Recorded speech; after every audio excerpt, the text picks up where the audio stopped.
இந்த வீடியோவில் நம்ம இப்போ பார்க்க போகிறது பீஸா சாஸ் எப்படி செய்கிறதுன்றதை பற்றி பார்க்க போகிறோம். இந்த வீடியோவை நீங்கள் கடைசி வரைக்கும் பாருங்கள். பிடிச்சிருந்தனா லைக் பண்ணுங்கள், ஷேர் பண்ணுங்கள், சப்ஸ்கிரைப் பண்ணுங்கள். மறக்காமல் பக்கத்தில் இருக்கிற பெல் பட்டனை ப்ரெஸ் பண்ணுங்கள்.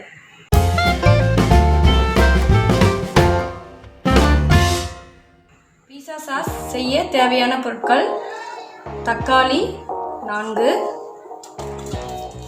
வெங்காயம் 2,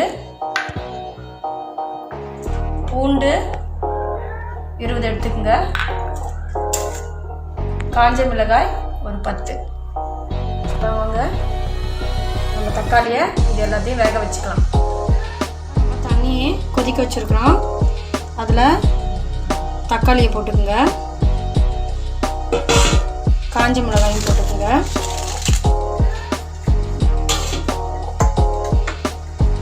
நறுக்கி வச்சுக்கிற வெங்காயத்தையும் போட்டுக்கோங்க, பூண்டு இதெல்லாம் சேர்த்து ஒரு 10 நிமிஷம் வெந்ததுக்கப்புறம் நம்ம எடுத்து பார்க்கலாம். உங்களுக்கு பீஸா செய்ய தெரியலனா எப்படி செய்யறதுன்னு சொல்லிட்டு நீங்கள் ஐ பட்டனில் போய் பார்த்துக்குங்க.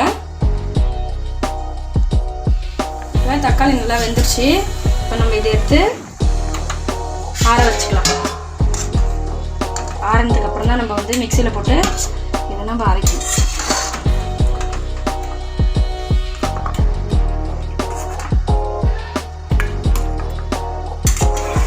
நம்ம அந்த தக்காளியெலாம் நம்ம வந்து அந்த தோலை உரிச்சுக்கணும்.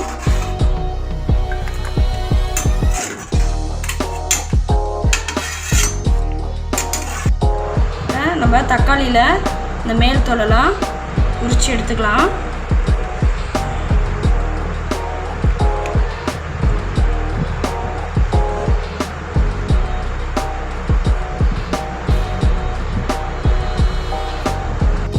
நம்ம இதை மிக்சியில் போட்டு அரைச்சிக்க போகிறோம்.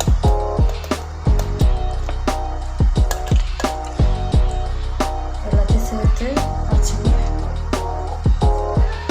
நீங்கள் விதை இல்லாத தக்காளியை கூட நீங்கள் எடுத்துக்கலாம். நாங்கள் அரைச்சி வச்சுருக்கேன் பேஸ்ட்டு நம்ம இப்போ வதக்கணும். கொஞ்சமாக எண்ணெய் ஊற்றிக்கலாம். ஒரு 3 ஸ்பூன் அளவுக்கு எண்ணெய் ஊற்றிக்கங்க.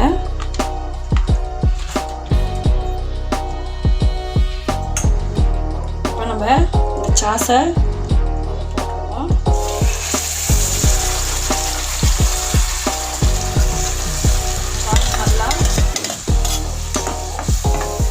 போட்டுருவோம்.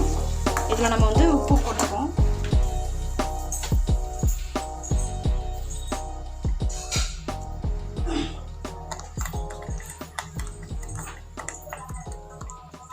கொஞ்சமாக உப்பு போட்டுக்குங்க.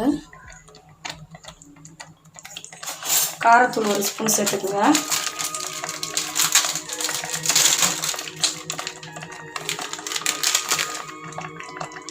காரத்தூள் 1 ஸ்பூன் போட்டுக்குங்க. கறி மசாலா தூள் 1 ஸ்பூன், மஞ்சள் தூள் 1/4 ஸ்பூன் எல்லாத்தையும் போட்டு நல்லா மிக்ஸ் பண்ணிங்க. நல்லா எண்ணெய் பிரண்டு வர்ற அளவுக்கு இதை நீங்கள் வந்து கிண்டுங்க.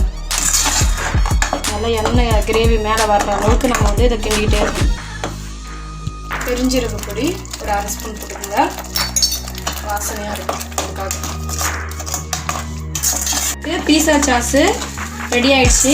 இப்போ நம்ம இதை பாட்டிலில் கூட நீங்கள் போட்டு ஃப்ரிட்ஜில் ஸ்டோர் பண்ண வச்சிங்கன்னா நீங்கள் எப்போ யூஸ் பண்ணுறதுனாலும் நீங்கள் எடுத்து யூஸ் பண்ணிக்கலாம்.